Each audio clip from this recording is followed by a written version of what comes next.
할렐루야. 한 주간 평안하셨습니까?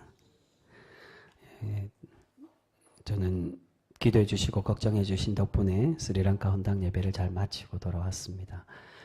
빨리 돌아오고 싶었습니다. 사실은 제가 좀 그런 성격이라 밖에 나가면 항상 많이 힘들어합니다. 집 나가면 고생이라고 우리 그 교회 성도들이 주는 은혜도 있었지만 우리 신앙의 가족인 우리 병성교회 성도님들을 다시금 만나고 또 함께 예배 드리는 시간이 빨리 돌아오기를 굉장히 기대하고 고대하며 그렇게 기다렸습니다. 그래서 그런지 평소보다 더 많이 오신 것 같아요. 보고 싶으셔서 많이 오신 거죠? 감사합니다. 주일에 오후 예배 때 선교 보고를 자세히 드리려고 합니다. 선교지 어땠는지 그때 기대하면서 들어보셨으면 좋겠고 또한 우리 선교 보고를 드리는 이유가 우리가 교회 짓는 것으로 선교와 복음의 사역이 결코 끝난 게 아닙니다. 계속해서 우리가 우리 교회 80주년 기념으로 세운 교회를 위해서 기도하고 하나님의 복음이 스리랑카 지역에 널리 전파될 수 있도록 계속 후원하고 섬기며 그렇게 복음을 세워가실 수 있는 우리의 복된 성도, 우리 병성교회 모든 성도 되실 수 있기를 주님의 이름으로 축복하고 소망합니다. 여러분, 이제 우리 말씀으로 우리가 함께 나누려고 하는데요. 오늘 본문에서 보시면 하나님의 일꾼 사사 기드온은 하나님께서 일하시고 싸워주심으로 미디안에게 대승을 거두게 되었습니다. 이전까지만 해도 기드온은 겁쟁이이며 의심이 많았던 사람이었습니다. 하나님께서 말씀하여 주시고 기적으로 확신을 주셨음에도 기드온은 계속 의심을 했다는 겁니다. 그런데 이제 기드온은 어떠한 모습을 보입니까? 하나님의 이 놀라운 방법으로 전쟁을 승리하게 하심으로 칼과 방패, 그 창이 아니라 온전히 나팔과 횃불로만 그렇게 미디안과 싸워서 그 숫자 비교도 되지 않는 300명으로 그 수십만 명을 이기는 그러한 대승리를 거두게 하심으로 이제 기드온 또한 한 걸음 성숙해지는 신앙의 모습을 보여주고 있습니다. 그런데 이렇게 하나님의 은혜가 임하는 가운데 찬물을 끼얹는 사람들이 나옵니다. 그 사람들이 누굽니까? 오늘 말씀을 보시면 바로 에브라임 지파와 갓 지파에 속하는 숫곳 사람들과 분외 사람들이었다는 겁니다. 앞에 24절과 25절에 보시면 기드온은 대성을 거두고 난 이후에 도망가던 미디안의 장군들인 방백인 오렉과 스앱을 잡아달라고 에브라임 지파에게 도움을 요청했습니다. 그런데 이 우두머리를 모두 잡아온 에브라임 지파가 어떻게 이야기합니까?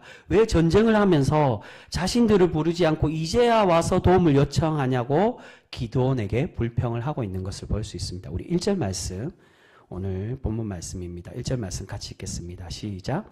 에브라임 사람들이 기드온에게 이르되 네가 미디안과 싸우러 갈 때에 우리를 부르지 아니하였으니 우리를 이같이 대접함은 어찌 됨이냐 하고 그와 크게 다투는지라.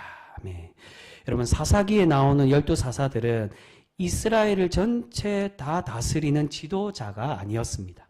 여러 지파를 다스리던 몇몇 지파를 함께 통합해서 다스리던 큰 대사사들도 있었지만 대부분이 자신이 속한 지파와 그 지역만을 다스리고 구원하는 사람이 바로 사사였습니다. 그 말은 12지파가 가나안을 정복한 이후에 서로 연합하지 못하고 갈라져서 지내고 있었다는 것을 의미합니다. 이러한 상황에서 남쪽 지역의 가장 힘센 지파가 누구라고 보통 이야기합니까? 바로 나중에 남유다와 북이스라엘로 나눠졌을 때 주된 지파가 되는 유다 지파가 남쪽의 가장 힘센 지파였고요. 그리고 북쪽에서 가장 힘센 지파가 누구겠습니까? 바로 오늘 말씀에 나오는 이 에브라임 지파였다는 겁니다. 요셉의 아들이며 그의 둘째 아들, 이 에브라임이란 말 자체가 두 배를 의미합니다. 동생이었지만 야곱의 손을 엇갈려서 축복하게 하심으로 하나님이 이가 정말로 동생이지만 장자가 되게 하셨던 것처럼 야곱이 받았던 그 축복과 같이 이 요셉의 두 아들 중에 둘째 아들 에브라임이 가장 유수한 지파, 큰 지파가 되게 하셨던 것처럼 이 에브라임 지파가 가장 북쪽 지파 중에 대표적인 지파, 힘센 지파로 그렇게 세워지게 됩니다. 지금 에브라임 지파들은 자신들이 이 북쪽에서 가장 대표적인 지파인데 자신들의 허락도 받지 않고 자신들과 상의도 하지 않는 이 전쟁을 하는 것에 불만을 표하고 있는 것입니다. 이것은 깊은 의미에서는 지금 이기고 있는 이 전쟁의 영광을 자신들이 누려야 되는데 왜 자신들은 제외시키고 너희들만 이 전쟁에서 승리하고 있냐는 것입니다. 근데 사실 기드온이 에브라임을 처음부터 부르지 않았던 것은 이 기드온의 의도가 분명히 아니었습니다. 하나님은 32,000명이 모였을 때도 그 숫자가 많다라고 분명히 돌려보내셨습니다. 그리고 에브라임이 처음부터 이 전쟁에 참여하려고 했다면 처음 3만 명이 모였을 때 함께 모일 수도 있었는데 에브라임은 그렇지 않았다는 겁니다. 그들이 처음부터 함께 모였다면 그 3만 명에서 다 돌려보냈어도 지금 남아있는 이 300명 숫자에 어느 정도 자신들의 지파가 포함될 수 있었는데 에브라임은 처음부터 이 전쟁에 관심이 없었습니다. 그런데 처음에는 전혀 관심을 보이지 않다가 이제 전쟁에서 승리하는 모습을 보게 되니까 그제서야 어떻게 됐다는 겁니까? 자신들이 이 영광을 뺏길까봐 기드온에게 시비를 걸고 있었다는 겁니다. 여러분, 때로는 우리가 사람과의 관계에서 특히나 교회 안에서 신앙생활하고 교회를 하다 보면 이렇게 에브라임 지파와 같은 사람들이 종종 있는 것을 볼 수 있게 됩니다. 처음에 일을 시작하고 교회를 위해서 헌신하는 자리에서는 부정적이고 함께 참여하지도 않다가 일이 거의 끝날 쯤에가 되고 또는 그 자리가 좋아 보이면 그제서야 나타나서 생색만 내는 그러한 사람들이 있다는 겁니다. 지금 에브라임 지파가 그렇게 하고 있습니다. 거의 끝에 나타나서 겨우 도움을 주고 왜 이제서야 우리를 불렀냐. 우리가 진작 불렀으면 너희들과 함께 싸워서 더 쉽게 승리할 수 있는데 왜 이제야 불렀냐라고 말하지만 사실은 언제든지 올 수 있고 이 300명에 포함될 수 있었는데 에브라임 지파는 관심이 없었습니다. 정말 힘들고 도움이 필요한 곳에는 헌신하지 않다가 자신들이 칭찬받지 못하니까 다른 사람들에게 불평하고 자신에게는 잘못이 없다고 핑계만 되는 그러한 사람들이 있다는 것입니다. 여러분, 우리는 이러한 사람들을 보면 결코 같이 일하고 싶은 마음들이 들지 않습니다. 때로는 우리가 그들은 공동체의 일들과 역할에서 배제시키고 싶어 합니다. 그런데 중요한 것은 오늘 말씀에서 이 기도는 어떻게 하고 있습니까? 이런 성숙하지 못한 에브라임 지파를 우리가 쉽게 생각하는 그런 방법으로 대처하는 것이 아니라 지혜롭게 이 에브라임 지파와 관계를 회복해 가는 것을 볼 수 있습니다. 우리 오늘 말씀 2절과 3절 말씀 같이 읽겠습니다. 2절에서 3절 말씀입니다. 같이 읽습니다. 시작. 기드온이 그들에게 이르되 내가 이제 행한 일이 너희가 한 것에 비교되겠느냐. 에브라임의 끝물 포도가 아비에셀의 만물 포도보다 낫지 아니하냐. 하나님이 미디안의 방백 오렙과 스앱을 너희 손에 넘겨주셨으니 내가 한 일이 어찌 능히 너희가 한 것에 비교되겠느냐 하니라. 기드온이 이 말을 하매 그때에 그들의 노여움이 풀리니라. 아멘. 2절에서 아비에셀은 이 기드온이 속한 지역을 말합니다. 자신이 처음 시작하여 행한 모습보다 지금 끝마무리를 하고 그 우두머리를 잡은 당신들 에브라임의 업적이 더 대단하고 더 위대하다라고 그렇게 기드온은 지혜롭게 칭찬을 해주고 있습니다.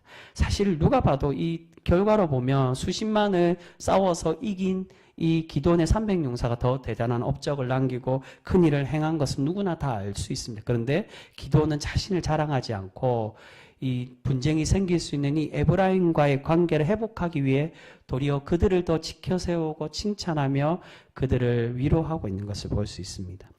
여러분, 분명 에브라임 지파들의 이 행동은 잘못된 모습입니다. 큰 형님과 같은 지파로서 전혀 역할을 하지를 못했음에도 자신들이 칭찬받고 영광받고 싶어하는 것은 인간적인 욕심에서 나온 행동들입니다. 그런데 그런 성숙하지 못한 에브라임의 모습에도 지금 기드온은 인내하며 이들을 위로하고 다독거리며 이들과 화해를 하고 있다는 것입니다. 여러분, 이 모습에는 우리 신앙인들과 이 공동체를 이끌어가는 직분자들이 본받아야 될 모습이라고 할 수가 있습니다. 사람은 누구나 옳고 그름을 판단할 줄 아는 상식과 또한 판단력이 있습니다. 그런데 여러분, 중요한 것은 우리가 결코 잊지 말아야 할 것이 바로 하나님의 교회, 하나님의 공동체는 옳고 그름을 판단하는 사회의 조직이 아니라 어떤 공동체라는 겁니까? 사랑과 용서로 위로하고 성숙시켜가는 그러한 공동체, 하나님이 역사하시는 공동체가 되어야만 한다는 겁니다.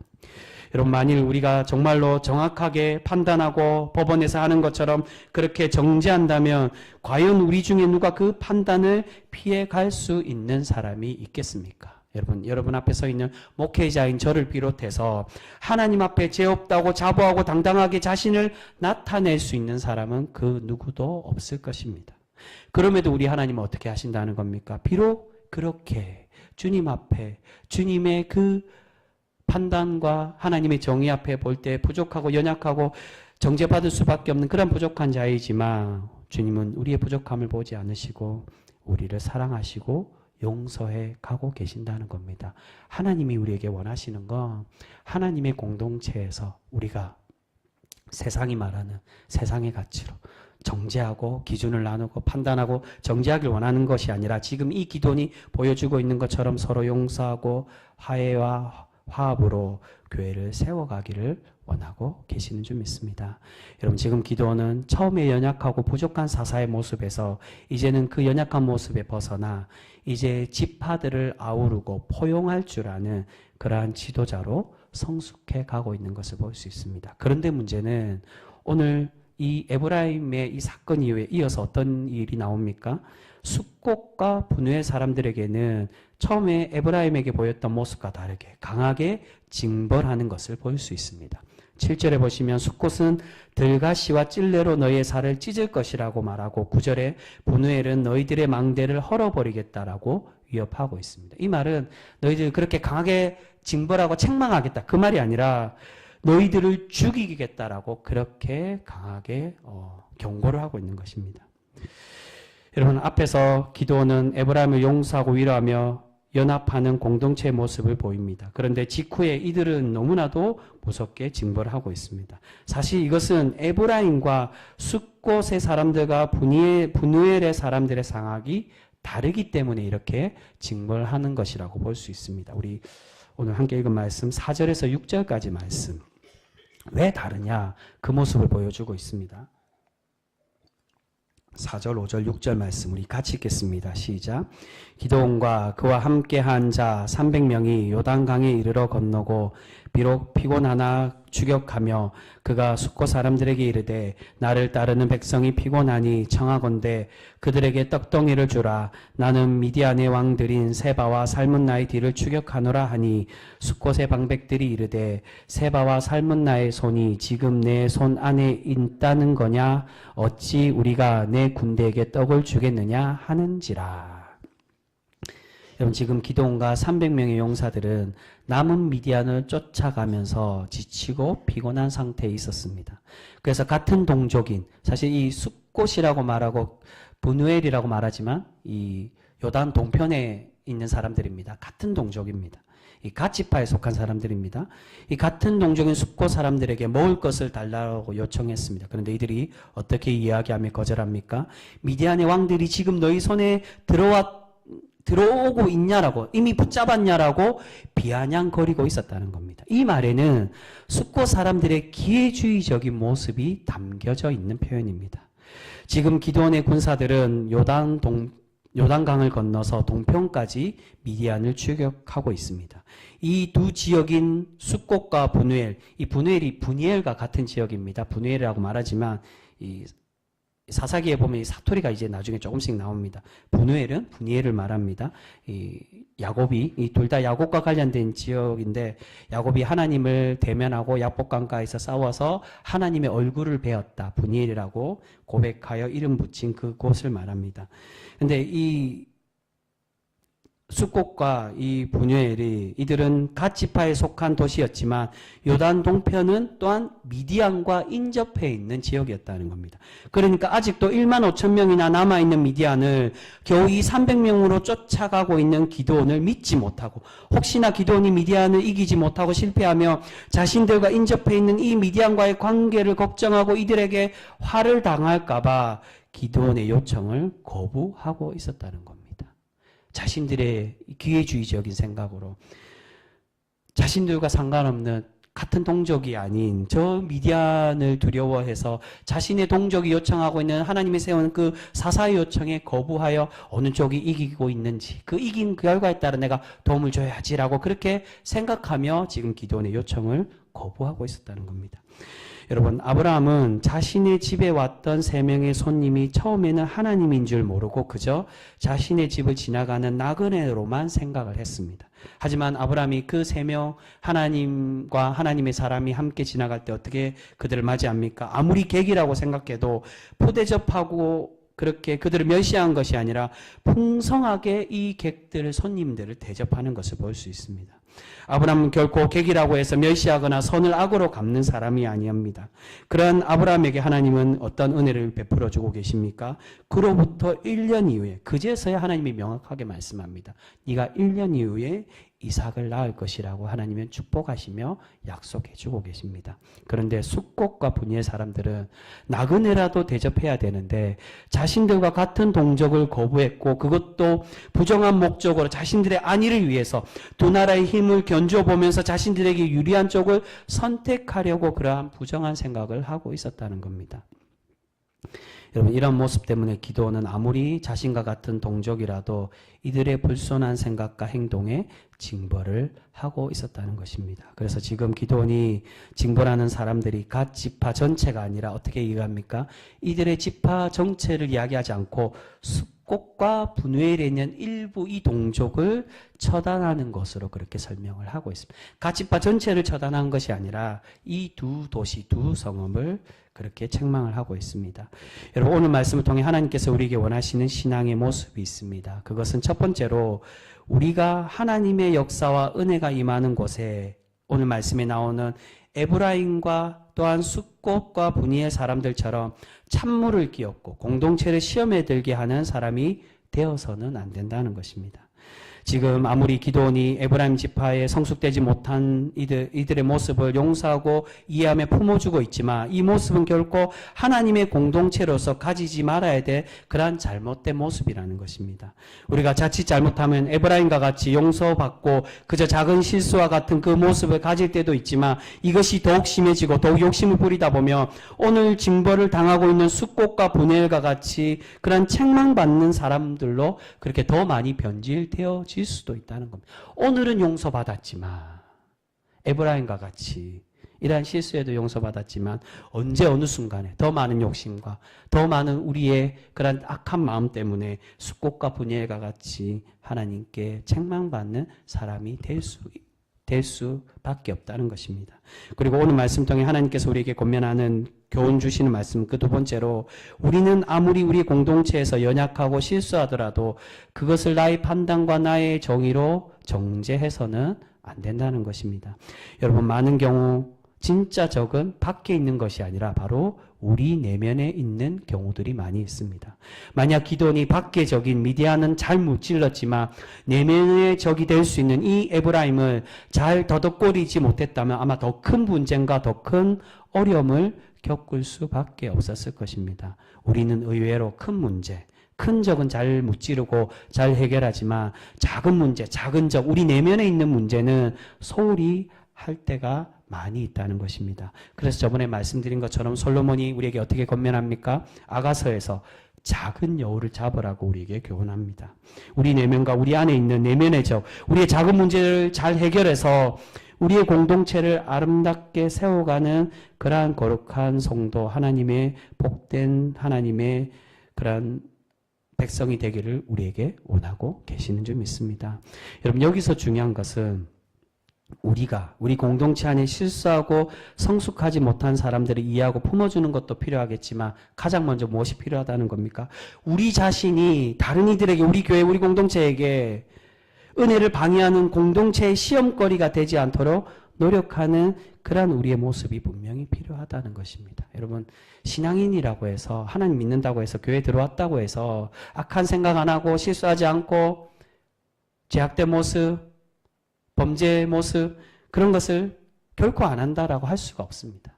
오늘 하나님의 백성 에브라임이 그렇게 하나님의 이 승리를 폄훼하고 또한 기도원을 방해하고 있는 것처럼, 또한 같은 동족이었던 가지파의 숫꽃과 이 분우엘이 이들의 어려움들을 외면하고 결국 정죄받았던 것처럼 우리 공동체 안에도 또한 많은 신앙인들 속에도 교회의 시험거리가 되고 걱정거리가 되고 어떤 일을 해도 방해하고 부정한 생각을 하고 내 뜻대로 되지 않는다고 싫어하는 그러한 연약한 신앙의 모습을 보이는 이들도 분명히 있습니다. 오늘 기도원이 보이는 것처럼 우리가 그런 연약한 모습을 보이더라도 악을 악으로 갚지 않고 악을 선으로 갚는 그러한 신앙의 모습도 분명히 보여야 되겠지만 가장 먼저 중요한 것은 우리가 그러한 골칫거리, 신앙의 시험거리, 은혜를 방해하고 은혜를 무너뜨리는 그러한 사람이 되지 않도록 우리는 분명히 노력해야 될 줄 믿습니다. 사랑하는 성도 여러분, 때로는 교회를 세워가고 교회를 위해 헌신하다 보면 나와 생각이 다르고 의견이 나눠질 때도 많이 있습니다. 그럴 때마다 중요한 것은 우리가 나의 생각과 나의 욕심대로 교회를 움직이고 교회를 내 뜻대로 바꾸려고 하는 것이 아니라 하나님의 선한 마음과 하나님의 은혜를 위하여 양보하는 신앙인이 되어야만 합니다. 그리고 비록 우리가 판단하기에 아직 성숙되지 못한 모습을 보이는 지체가 있더라도 그들을 비난하거나 판단하는 것이 아닌 오늘 이 기도원이 보여주고 있는 것처럼 용서하며 인내하고 품어주는 그런 우리 신앙의 모습이 분명히 필요한 줄 믿습니다. 여러분, 우리가 그렇게 오늘 이 기도원이 보여주고 있는 이 지혜로운 모습과 같이 그렇게 행하며 살아갈 때 하나님께서 우리의 모습을 기뻐 받으시고 칭찬하시며 기도원에게 오늘 내려주셨던 이 놀라운 은혜와 기적을 우리에게도 동일하게 내려주실 줄 믿습니다. 사랑하는 성도 여러분, 그러한 하나님의 교회를, 우리의 지체와 우리의 공동체, 우리의 병성교회를 그렇게 아름다운 공동체로 세워가는 하나님의 칭찬받는 거룩한 성도 모두가 되실 수 있기를 소망합니다. 여러분, 우리가 우리의 자신의 모습을 한번 돌아보았으면 좋겠습니다. 나는 과연 기도원과 같이 나에게 실수하거나 어려움을 나에게 주게 하는 그러한 이들을 과연 지혜롭게 용서하며 품어주며 위로하며 이 기도원과 같이 도리어 자신을 낮추고 칭찬하며 우리 공동체를 세워가는 사람인지, 아니면 도리어 내가 기도원의 역할이 아닌 에브라임과 같이 하나님이 일하시고 하나님이 우리를 연합하게 하고 화해하게 하기를 원하시는데 내가 불편하고 부정한 모습과 부정한 생각들, 다른 이들의 연약한 모습들을 비방하고 그러한 모습으로 우리가 살아가고 있는지 우리의 신앙의 모습을 점검하며 돌아봤으면 좋겠습니다. 여러분, 신앙인이라고 해서 내가 말하는 것이 항상 옳지 않을 때도 분명히, 그 목회자도 마찬가지입니다. 교훈하고 권면하는 것은 필요하지만 남을 함부로 비방하거나 강하게 책망하거나 불편하게 하는 것 분명히 정죄받아야 될 모습입니다. 저 또한 저 자신의 신앙의 삶 모습을 돌아보고 또한 반성해야 될 사람입니다. 여러분, 우리 모두가 우리의 삶이 정말 주님의 모습을 쫓아가는 삶인지, 주님은 악을 선으로 갚으신 분입니다. 사실은 정죄하고 그들을 책망하고 벌을 내리셔야 되는데 자신을 죽이시면서까지 자신을 비방하고 십자가에 매달았던 그 모두를 하나님의 선함으로 그 악을 선으로 갚으셨던 분이십니다. 그렇게 세상을 변화시켜 가셨습니다. 우리가 주님의 그 모습을 본받고 오늘 이 기도원의 성숙된 이 지혜로운 모습을 본받아서 우리 교회를 하나님께 칭찬받는 아름다운 교회로 어려움과 힘듦을 만들어가는 그러한 사람이 아니라, 그러한 신앙인이 아니라 하나님의 교회를 기뻐 받으시는 그런 칭찬받는 교회로 날마다 세워가 하나님의 복으로 체험받기에 부족함이 없는 우리 귀한 병성교회 모두가 되실 수 있기를 주님의 이름으로 축복합니다. 기도하겠습니다.